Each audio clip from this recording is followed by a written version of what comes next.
Hello, good morning, नमस्कार. Myself Dr. Isha and this video of mine is for all those जो बहुत ज़्यादा stressed out हो जाते हैं. Daily basis पे there are a lot of queries जो हमें approach करती हैं with a big files, बहुत सारे reports and disturbed होते हैं नाम देख के and they approach us कि मुझे endometriosis भी हो गया डायग्नोज, मुझे एडिनोमाइसिस भी डायग्नोज हो गया, मेरे ओवरी में चॉकलेट सिस्ट भी हो गए हैं, मेरी ट्यूब में भी हिमेटोसाल्पिंग्स है यानी कि ब्लड जो होता है वो ट्यूब में है एंड पेल्विक में बहुत सारे एडहेजन्स हो गए हैं, फ्रोजन पेल्विस हो गया है. They are too much worried, too much stressed out, fertility नहीं हो रही है या अब तो यूट्रस रिमूव करवाने के लिए बोल दिया गया है. What to do next? First and foremost thing is, मैं ये वीडियो ही इसलिए बना रही हूँ कि ये अलग अलग नाम जिसको आप देख के डर जाते हो, एक्चुअली इसका रूट कॉज एक ही है, उसका कारण एक ही है, जिसके कारण एक के बाद एक ये जो चीज़ें हैं ये ऐड ऑन होती जाती हैं. तो जब हम उसका कारण को ट्रीट करते हैं तो बहुत अच्छी रिकवरीज देखने को मिलती हैं. तो रादर दैन कि आप बहुत ज़्यादा स्ट्रेस आउट हो जाओ, क्योंकि स्ट्रेस कुछ और नहीं करेगा, सिर्फ हमारा कॉर्टिसोल स्ट्रेस हार्मोन को इंक्रीज़ करेगा एंड कहीं ना कहीं बहुत मेजर कॉज जो है एडिनोमाइसिस का या हार्मोनल इम्बैलेंसेस का ये स्ट्रेस कॉर्टिसोल हार्मोन. सो ये वीडियो मेरा उन सब के लिए है जहाँ पर मैं आपको एक इजी लैंग्वेज में एग्जांपल देके एक्सप्लेन करना चाहती हूँ कि ये एक्चुअल हो क्या रहा है, उसका कारण क्या है, उसका ट्रीटमेंट प्रॉस्पेक्ट क्या है और उसमें क्या रिकवरी हम एक्सपेक्ट कर सकते हैं. फर्स्ट एंड फॉरमोस्ट एक सिंपल एग्जांपल देके बताती हूँ कि देयर इज़ अ सपोज आपके घर की एक ड्रेनेज पाइप है जहाँ से डर्टी वाटर ऊपर से नीचे डाउनवर्ड डायरेक्शन में फ्लो करके घर से बाहर हो जाता है. अब अगर ये ड्रेनेज पाइप में कुछ इश्यूज हो गए हैं और वाटर की डायरेक्शन चेंज हो गई है, डर्टी वाटर जो कि ऊपर से नीचे फ्लो कर रहा था पूरे घर का, वो उसकी डायरेक्शन चेंज हो गई है, यानी कि वो नीचे से ऊपर फ्लो करने लग गया. तो उससे क्या होगा? पहले जो बिल्कुल इमीडिएट कनेक्शन है उस ड्रेनेज पाइप का, वहाँ से वो वहाँ पर पहुँचेगा, इकट्ठा होने लगेगा उस पॉइंट पे. जैसे पोर्च है सपोज, बिल्कुल पास है, वहाँ पर इकट्ठा होने लगेगा, वहाँ के सिम्टम्स प्रोड्यूस करने लगेगा, उस तरह के इश्यूज क्रिएट करने लगेगा. उसको हम क्या कंपेयर कर सकते हैं कि जैसे आपका adenomyosis, retrograde menstruation is one of the major causes for endometriosis, adenomyosis, इन सब चीज़ों के लिए. पीरियड्स का ब्लड फ्लो जो होता है वो नॉर्मली ऊपर से नीचे की डायरेक्शन में होता है and out from the body. But in retrograde menstruation just direction of period blood flow change हो जाता है, नीचे ऊपर से नीचे की तरफ, वो नीचे से ऊपर की तरफ जाने लगता है, नीचे से ऊपर की तरफ जाने लगता है. जो सबसे उसके पास होगा that is myometrial layer. Endometrium के पास मायोमेट्रियल लेयर है जो कि मस्कुलर लेयर ऑफ यूट्रस है, तो वो वहाँ जाने लगेगा, जगह जगह पे जाके वहाँ पर ब्लीडिंग होने लगेगी, इकट्ठा होने लगेगा, यूट्रस बल्की हो गया और उसको हम एडिनोमाइसिस बोल देंगे. अब सेकंड स्टेज क्या है? अगर हम उसको तब भी ट्रीट नहीं करते हैं, उस इशू को रिजॉल्व नहीं करते हैं, तो क्या होगा? वो जो डर्टी वाटर है वो उसके नेक्स्ट रूम तक जाएगा, जो भी उसके साथ कनेक्टेड होगा, तो उस तरह के सिम्टम्स होंगे. अब सपोज वो नेक्स्ट रूम हमारे यूट्रस के बाद क्या है? हमारी फेलोपियन ट्यूब्स. वो फेलोपियन ट्यूब्स के अंदर जाने लगेगा, तो वहाँ पर क्या होगा? हिमेटोसाल्पिंग्स, यानी कि ब्लड वहाँ पर इकट्ठा होने लग जाएगा. बट ये इसका कारण क्या है? कारण वही है कि डाउनवर्ड फ्लो नहीं है, अपवर्ड फ्लो है और उसका हमने ट्रीटमेंट नहीं किया रूट कॉज का. जब रूट कॉज का ट्रीटमेंट नहीं किया है तो आगे आगे सिम्टम्स जो है वो बढ़ते चले जाएंगे. आफ्टर दैट क्या होगा? वो ओवरीज में जाने लग जाएगा. सिमिलरली आफ्टर दैट क्या होगा? वो हमारे रूम से हमारी लॉबी में आने लग जाएगा, लॉबी में डर्टी वाटर इकट्ठा होने लग जाएगा, वहाँ से भी नहीं ठीक होता तो वो और आगे पूरे घर पे स्प्रेड कर जाएगा और वैसे वैसे वो सिम्टम्स करने लग जाएगा. अब हम क्या कर रहे हैं? हम अलग अलग नाम दे रहे हैं.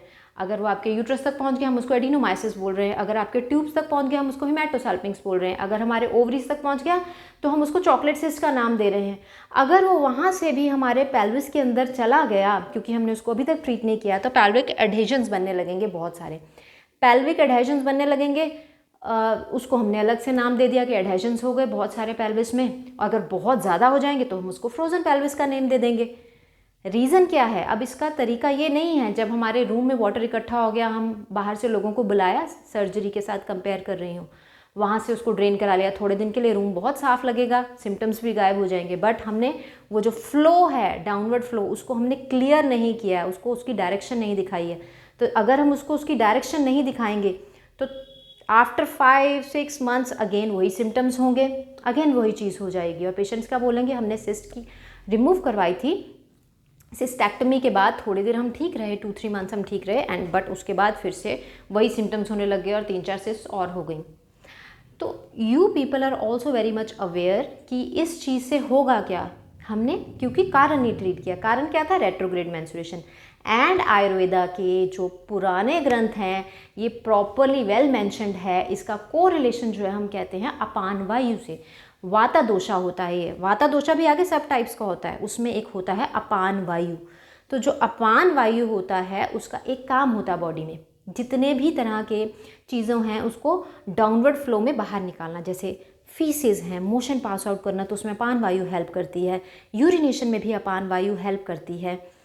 अपवर्ड टू डाउनवर्ड डायरेक्शन में, पीरियड्स के टाइम पे मेंस्ट्रुएशन को बाहर निकलने के लिए अपान वायु हेल्प करती है। Even child birth. So this is compare two upon वायु का विकार एंड इसका ट्रीटमेंट भी अपान वायु की दुष्टि को ठीक करना है। जब हम अपान वायु की दुष्टि को ठीक कर देते हैं तो ये मल्टीपल चीज़ें जिनके मल्टीपल नाम हैं, जिनको देख के आप बहुत ज़्यादा डर जाते हो, ये धीरे धीरे जो है sustained with the help of अच्छा लाइफस्टाइल। ऑल्सो लाइफस्टाइल कौन सा इसको एग्रीवेट करता है? दैट इज सेडेंट्री लाइफस्टाइल, या फ्राइड बहुत ज़्यादा ले रहे हैं, या चीनी बहुत ज़्यादा ले रहे हैं, या dairy and meat products, non vegetarian products बहुत ज़्यादा इंक्लूड कर रहे हैं अपने डाइट में। तो ये सब चीज़ें इसको एग्रीवेट करती हैं। अपान वायु की दृष्टि को अगर हम मॉडर्न में कंपेयर करें तो that is compare to oestrogen dominance, जो मैं पुराने वीडियोज़ आपको बता चुकी हूँ, उसमें मैंने अच्छे से एक्सप्लेन किया ईस्ट्रोजन डोमिनेंस कैसे होता है, क्यों होता है।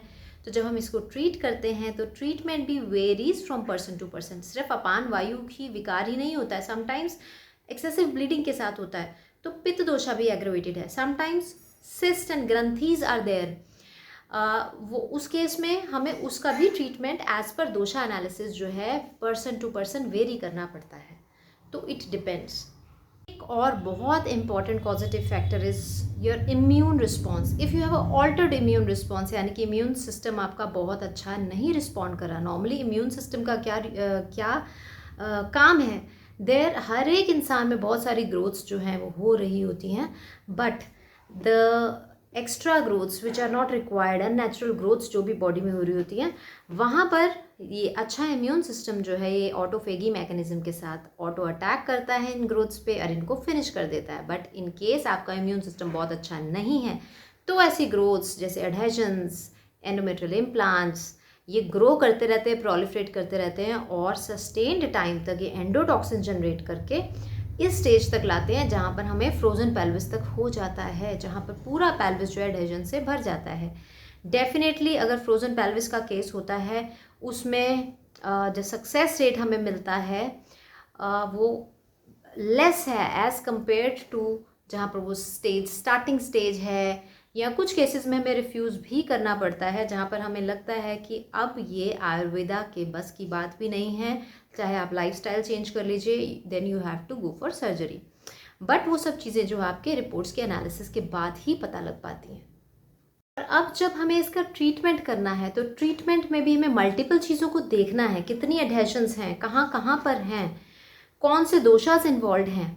अपान वायु के साथ साथ पित्त दोषा भी इन्वॉल्व है, कफ दोषा भी इन्वॉल्व है, and stress hormone, cortisol hormone के लेवल्स कहाँ क्या हैं। अगर वो बहुत ज़्यादा है तो नर्वस सिस्टम रिप्लेनिशिंग हर्ब्स भी ऐड करने होते हैं। तो बहुत सारी स्ट्रेटेजिक अप्रोच चाहिए इसके साथ डील करने के लिए। साथ के साथ आपको कुछ योगा, मसाज, ये सब गाइडेंस जो है हमारी टीम आपको देती है, बट उससे पहले भी हम आपके रिपोर्ट्स को देख के असेस करते हैं कि क्या हम रिकवरी दे भी पाएंगे, और we will refuse your case, because certain cases में it's just a time wastage किसी भी तरह की मेडिसिन्स लेके।